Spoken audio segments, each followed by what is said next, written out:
Hello বাচ্চো, welcome to Biohack NEET প্রস্তুতির জন্য Bangla YouTube channel. OBC certificate related একটা ইনফরমেশন আছে তোমাদের সাথে শেয়ার করার। তোমরা জানো যে নিট এক্সামের আগে কলকাতা হাইকোর্টের নির্দেশে প্রায় 5 লক্ষ ওবিসি সার্টিফিকেট কিন্তু বাতিল হয়ে গেছিল। কাদের কাদের বাতিল হয়েছিল?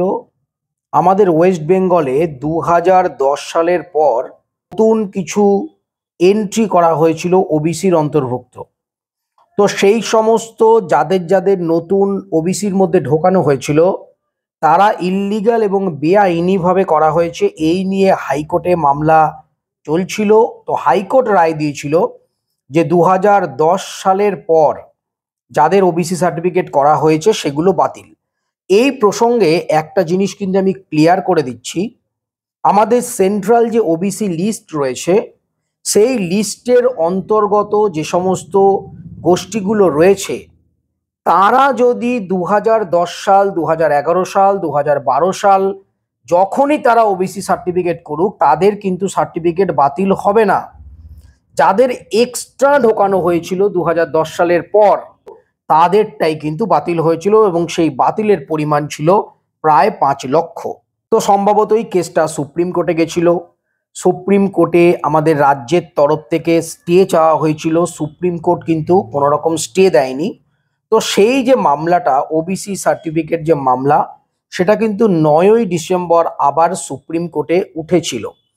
সুপ্রিম কোর্টে ওঠার পর আমাদের রাজ্য সরকারের তরফ থেকে যেটা দাবি করা হয়েছিল যে সুপ্রিম কোর্ট হাইকোর্টের যে নির্দেশ যার জন্য ক্যান্সেল হয়েছে তার উপরে স্টে দিয়ে দিক। এর কারণ বিভিন্ন যে এক্সামগুলো রয়েছে বা বিভিন্ন যে রিক্রুটমেন্ট রয়েছে সেখানে ওবিসি এ মানে যাদের নতুন করে ঢোকানো হয়েছিল ওবিসি এ বলে, তো সেই সমস্তগুলো আটকে রয়েছে। তো প্রথমত কথা, সুপ্রিম কোর্ট কিন্তু কোনো রকম স্টে অর্ডার দেয়নি।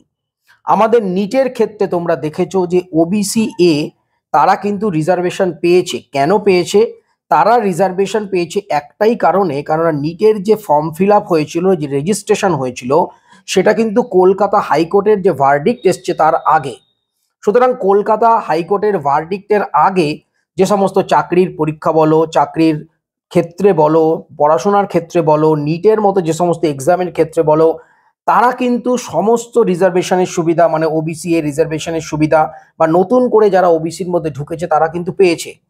কিন্তু যেই মুহূর্তে হাইকোর্ট রায় দিয়ে দিল যে এই ওবিসি সার্টিফিকেটগুলো বাতিল, তারপর থেকে কোনো রকম সেটা চাকরির পরীক্ষা বলো বা বিভিন্ন ইউনিভার্সিটি বা কলেজে ভর্তির ক্ষেত্রে বলো, তারা কিন্তু কোনো রকম ওবিসি এর সুযোগ সুবিধা পাচ্ছে না।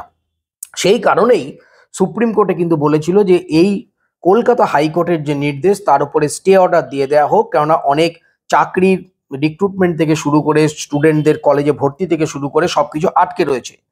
কিন্তু মহামান্য সুপ্রিম কোর্ট কিন্তু তার উপরে কোনো রকম স্টে অর্ডার দেয়নি। শুধু তাই নয়, সুপ্রিম কোর্ট ওবিসি মামলা সংক্ষেপে কিছুটা শুনেছে। শুনে সুপ্রিম কোর্ট যেটা মৌখিক পর্যবেক্ষণ, এটা কিন্তু রিটিন নয়, মৌখিক পর্যবেক্ষণে যেটা বলেছে, ধর্মের ভিত্তিতে এইভাবে কোনো ওবিসি নতুন করে সংরক্ষণ করা যায় না। এবং এই যে মৌখিক ভার্ডিক্ট এটা করার পর আপাতত কেসটা কিন্তু ফাইনাল হিয়ারিং এর জন্য 7 তারিখ মানে 7ই জানুয়ারি 2025-এর জন্য পাঠিয়ে দেওয়া হয়েছে। তো 7 এবং 8 হয়তো 2 দিন লাগতে পারে অথবা একদিন পুরো লাগতে পারে। এই টোটাল এই ওবিসি যে মামলা তার কিন্তু হিয়ারিং হবে।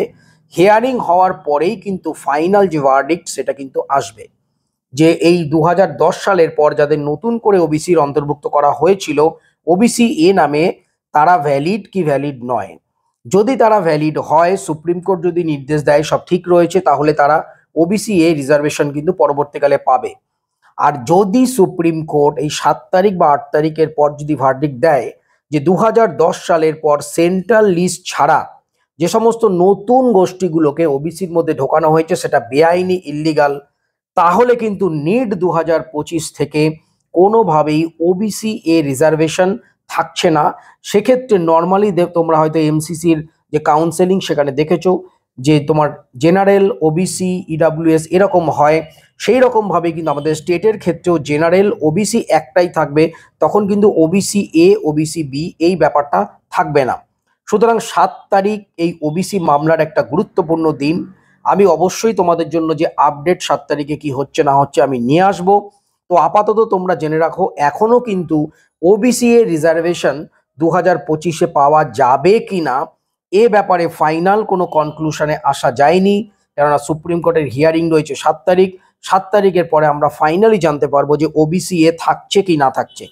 আরও একবার খুব ক্লিয়ারভাবে আমি তোমাদেরকে বলে দিই, অনেকে বুঝতে পারে না, যে হাইকোর্ট যে নির্দেশ দিয়েছিল 2010 সালের পরে যারা নতুন ওবিসি সার্টিফিকেট বানিয়েছে তাদের 5 লক্ষ প্রায় সার্টিফিকেট বাতিল। ব্যাপারটা কিন্তু সেটা নয়।